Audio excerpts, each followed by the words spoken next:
안녕하세요, 참시입니다. 6박 7일 도쿄 여행 넷째 날이고 이전 3일은 1편에 담겨 있습니다. 고텐바 프리미엄 아울렛은 일본 최대 규모의 아울렛 중 하나인데요.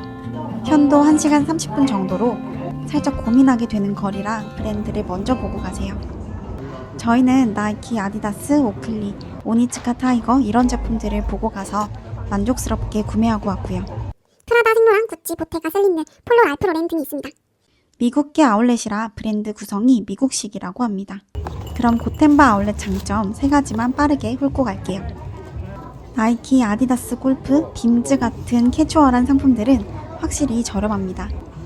아디다스 골프 자켓이랑 스커트가 3만원대여서 사왔고 러닝화도 4, 5만원대라 여러 켤레 사왔어요. 오클리는 키즈부터 나오고 모자나 장갑 등 다양한 구성이 있어서 좋았어요. 날씨가 맑으면 후지산이 정면으로 보입니다. 후지산 원데이 투어도 있던데 맑은 날은 여기만 오셔도 후지산도 보고 쇼핑도 하고 일석이조랍니다.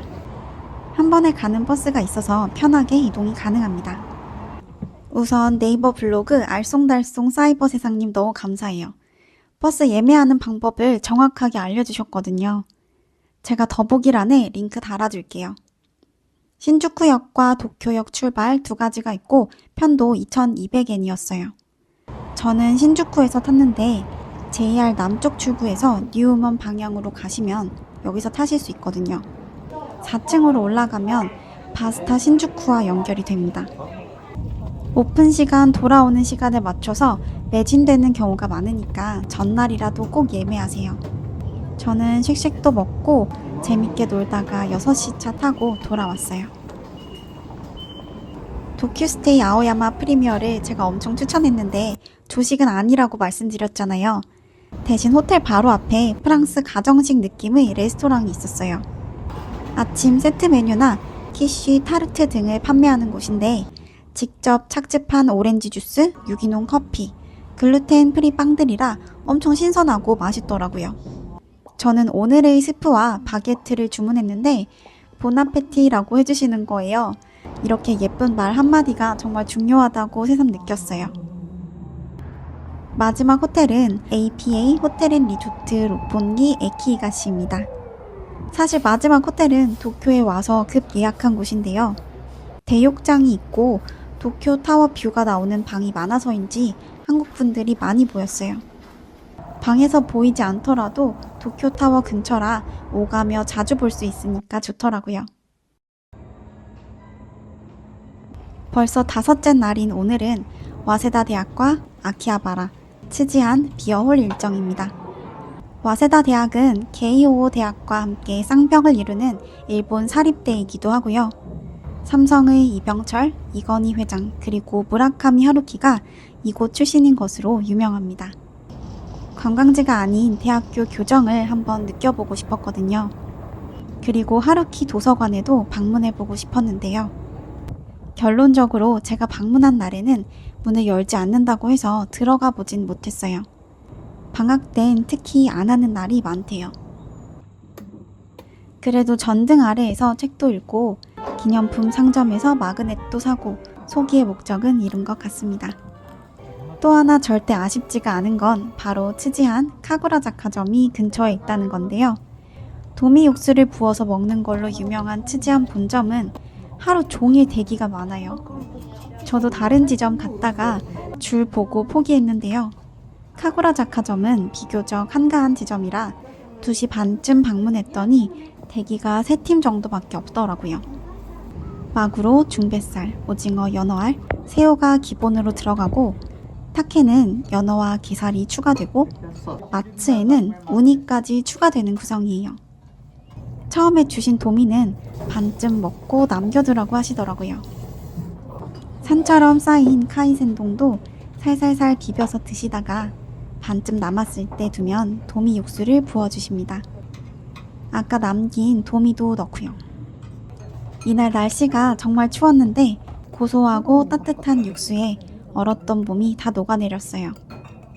츠지한은 어느 매장이나 자리가 10개 정도밖에 되지 않고 예약도 받지 않는 걸로 알고 있어요.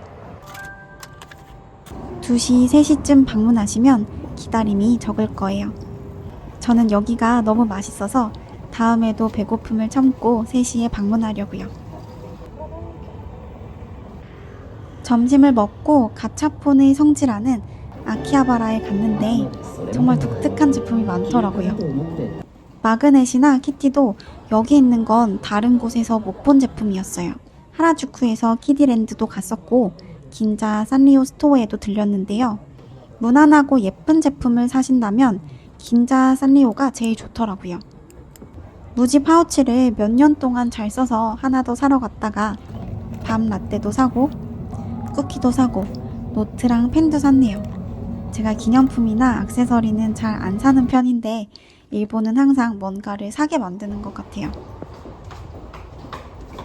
맥주 따르는 방식도 실제 3으로 교육한다는 긴자의 라이온 비어홀입니다. 여기는 1934년에 개업한 일본 등록 유형 문화재라고 하는데요. 오래된 독일식 건물이 그냥 보기에도 특별하죠. 어떤 맥주를 마셔야 좋을지 엄청 찾아보고 고민했는데 쿠로라벨 생맥주와 흑맥주와 라거를 섞은 하프앤하프가 되게 맛있었어요. 근데 여기는 맥주를 따르는 방식 자체가 특별한 거라 어떤 맥주를 시키셔도 좀 다를 거예요. 분위기도 좋고요.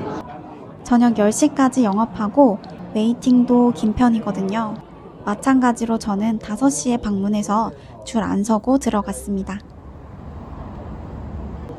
먹는 얘기가 나온 김에 편의점 추천템도 보여드려요. 로손에서만 파는 키위 요거트가 진짜 맛있어서 매일매일 사 먹었고요. 여기 앙버터가 편의점 앙버터라기엔 너무 괜찮더라고요. 버터랑 팥 앙금이 가득 차 있어서 맛있게 먹었는데 가격이 1,800원이더라고요. 한국에 우리 집 앞에도 팔면 좋겠다 싶었어요. APA 호텔앤리조트는 도쿄타워 근처라 좋았는데요. 굳이 찾지 않아도 오며 가며 마주치게 되니까 참 반갑더라고요. 확실히 이런 랜드마크가 주는 감성이 있는 것 같아요. 도쿄에서의 마지막 날은 밥 먹고 쇼핑하느라 미뤄두었던 미술관 투어데이입니다. 이 사랑 통역되나요를 보다가 도쿄가 나와서 반가웠는데 첫 장면이 2121 디자인 사이트랑 굉장히 닮았더라고요. 그 전에 국립신미술관부터 보여드릴게요. 국립신미술관은 티켓 없이 그리고 상설 전시 없이 운영된다는 점에서 그 당시엔 굉장히 파격적인 실험이었거든요. 사실 공면의 유리나 거꾸로 된 원뿔이 20년 정도가 지난 지금 보기에 특별히 아름답거나 신기하진 않아요. 그래서 1층의 카페에서 아침 메뉴로 샌드위치 세트 같은 걸 드시거나 커피 한잔 하면서 넓은 공간감과 채광을 느껴보시면 좋겠어요. 상설 전시 대신에 각종 단체나 협회전으로 채워져서 전시 수준도 엄청 높고 선별된 게 아니거든요. 여기는 가볍게 둘러보시고 가까이 위치한 2121 디자인 사이트나 모리 미술관을 방문하시는 걸 추천합니다. 그래도 9월부터는 루브르전도 시작하더라고요. 21세기를 더 선명한 시선으로 보자는 의미에서 이름이 2121 디자인 사이트인데요. 여기가 도쿄의 미드타운이라서 들어가는 길부터 굉장히 아름다워요. 안도 다다오가 노출 콘크리트를 사용하는 건 많이 들어보셨을 거예요. 거푸집에서 콘크리트를 빼낸 뒤에 이 동그란 볼트 자국을 보통은 메워버리는데 안도는 이걸 노출시키거든요. 근데 타이올 간격을 맞추는 게 굉장히 어렵고 세밀한 계산을 해야 한대요. 제가 이 얘기를 읽고 나니까 안도 건물이 더 대단하게 느껴지더라고요. 차가운 콘크리트인데 따뜻한 빛이 들어와서인지 삭막하다는 느낌은 전혀 없고요. 이 공간에 놓인 전시물들을 더 돋보이게 해주는 것 같아요. 저도 몇 군데 가보진 않았지만 안도 다다오의 건축물은 따뜻한 겨울 같다는 생각이 듭니다. 어드미션 스티커마저 정말 너무 특별하죠. 그냥 관람객 자체도 이 공간을 일부러 만들어버려요. 다 성공했는데 마지막 점심은 유일한 실패예요. 너무 맛없어서 그냥 넘어갈게요. 대신에 도토로 마차 라떼가 별로 달지도 않고 맛있더라고요. 알펜 도쿄는 첫날 왔다가 다른 곳 쭉 둘러보고 마지막 날 다시 왔거든요. 쭉 돌아보니까 여기가 다른 곳보다 좋은 점이 몇 가지 있는데요. 제일 좋은 건 각각 다른 브랜드에서 사도 합산해서 텍스 리펀을 해준다는 게 굉장히 편하다는 거예요. 예를 들면 4,900엔 하는 캡모자를 사서는 5,500엔을 채울 수가 없잖아요. 근데 여기는 쇼핑을 끝낸 뒤에 1층에서 한 번에 받으니까 합리적이고 편했어요. 러닝, 캠핑, 요가, 골프 등 가장 다양한 종류가 채워져 있어요. 그냥 구경하는 것도 재밌고 러너분들도 여기 많이 오신다고 하더라고요. 엄마가 사달라고 했던 바람막이도 되게 다양했고 저는 짱구라서 캡모자가 잘 안 어울리는 편인데 여기서 어울리는 캡모자를 발견해서 너무 좋았어요. 알펜 도쿄 자체 제작 브랜드도 있고 굉장히 다채로우니까 꼭 한번 들러보세요. 저녁으로는 구글 평점 4.8에 너무나 유명한 모에지의 몬자야키를 먹으러 갑니다. 줄이 정말 길지만 되게 빨리 줄어드니까 무조건 기다리라고 했거든요. 정말 길었는데 30분도 안 기다린 것 같아요. 메뉴도 다 한국어로 되어 있는데 저는 명란젓과 떡 몬자야키를 강추합니다.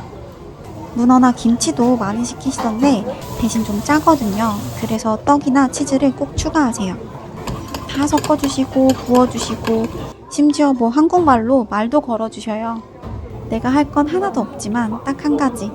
완성하고 나서 15분을 기다려야 돼요. 이걸 안 하면 몬자야키가 묽은 반죽이라서 약간 흐물흐물한 전 느낌이 나거든요. 배고프셔도 타이머 맞춰놓고 15분을 기다리면 이렇게 노릇하게 잘 익은 몬자야키를 드실 수 있습니다. 맛있고 친절하고 정말 기분 좋은 마지막 저녁 식사였어요. 도쿄에서 지하철을 탈 때는 메트로 패스로 이동하시잖아요. 공항에 갈 때도 이걸로 탑승하시면 되는데 우리나라 공항철도처럼 지하철보다 요금이 비싸거든요. 내릴 때 현금이나 IC카드로 370엔씩 지불해야 돼요. 저처럼 IC카드가 없다면 현금을 꼭 가지고 계세요. 돌아가는 날 체크인도 기내식도 여전히 만족스러웠던 ANA 항공이에요. 그럼 저는 다음 영상으로 돌아올게요. 오늘도 영상 봐주신 모든 분들께 진심으로 감사드립니다.